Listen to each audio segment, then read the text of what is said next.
The pharmacy was unusually quiet that Wednesday morning.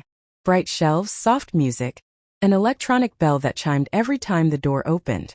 But even that calmness couldn't hide the exhaustion written on Olivia Grant's face. She looked like someone holding herself together with willpower alone. Her coat was worn, sleeves fraying at the edges. Her hair pulled back in a messy bun. In one hand she held a prescription note, crumpled from being gripped too tightly. In the other, a small brown wallet, thin, almost empty. Her eyes were red, not from crying but from trying not to.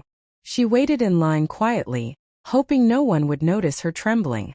Behind the counter stood Ethan Wells. He wasn't a doctor, but he had the compassion of one.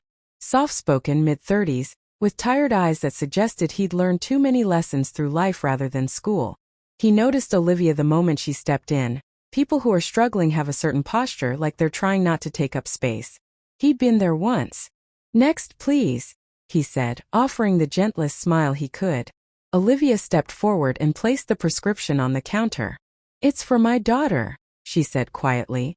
"She's 6. Her name is Lily. She has asthma. The cold weather made it worse last night." Ethan scanned the paper, typed into the computer and nodded. "I'll get it ready."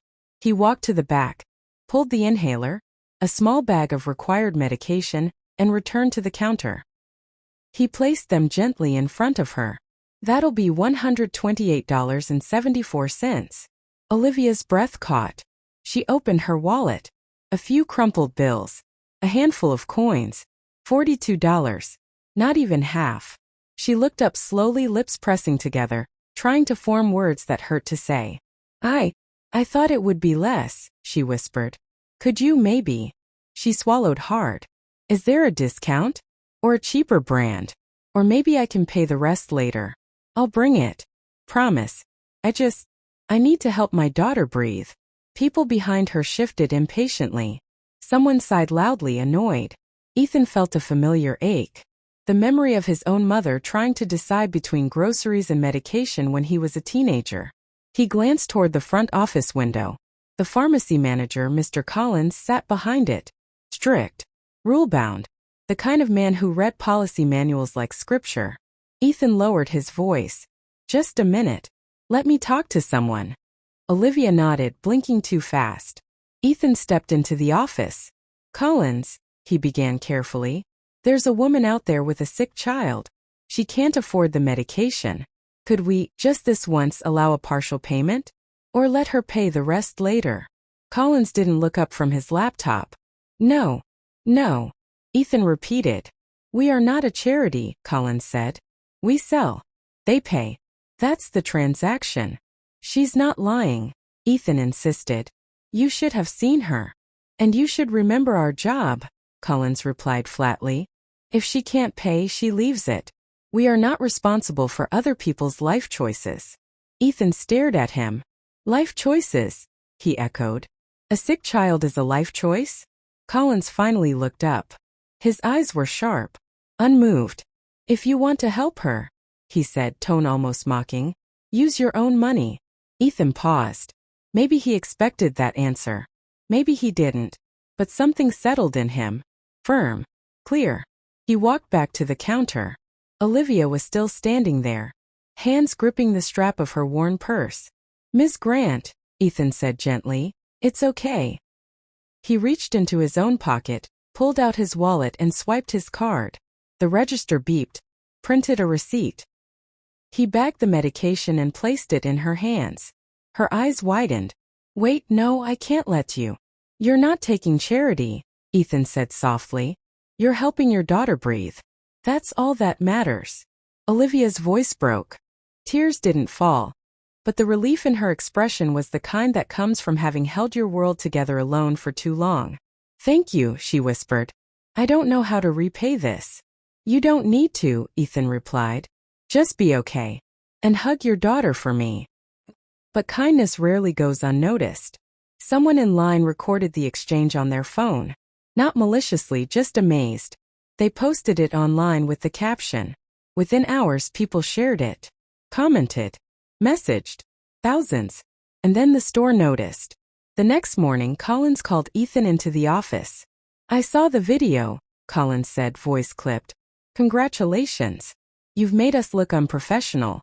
You've made me look incompetent. Ethan frowned. People are inspired. This isn't about inspiration. Collins snapped. You broke policy. You paid for medication on your own, on company property during work hours without authorization. Effective immediately, you're fired. The words hit harder than expected. Fired. For helping. Ethan left quietly. No argument. Just a quiet, aching disappointment. 2 days later, a woman walked into the pharmacy. Not Olivia.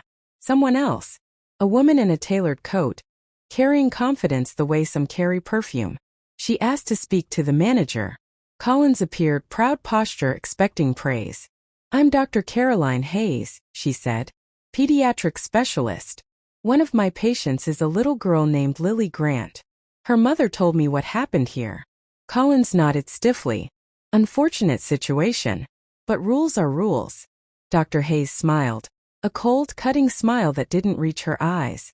Yes, I agree. Rules matter. She stepped closer. But humanity matters more.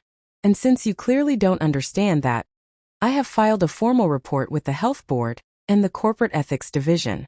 The video has already reached them. Collins' face paled. And, she continued, because of Ethan's kindness, Lily's breathing has stabilized.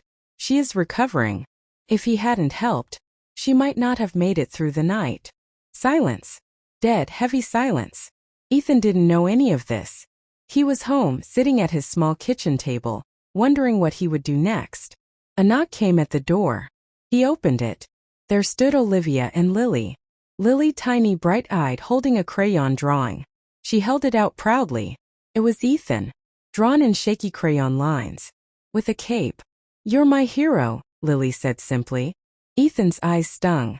Olivia smiled, tired still but stronger now. Dr. Hayes told me what happened. And others too. People are talking. They're saying your kindness should be rewarded, not punished. What do you mean? Ethan asked softly. Olivia took a breath. There's a community clinic in town. They help families who are struggling. They want to hire someone who understands compassion. Someone like you. They said if you want the job, it's yours. Ethan didn't speak for a moment. He just nodded. Slowly. Gratefully. Sometimes the world does see.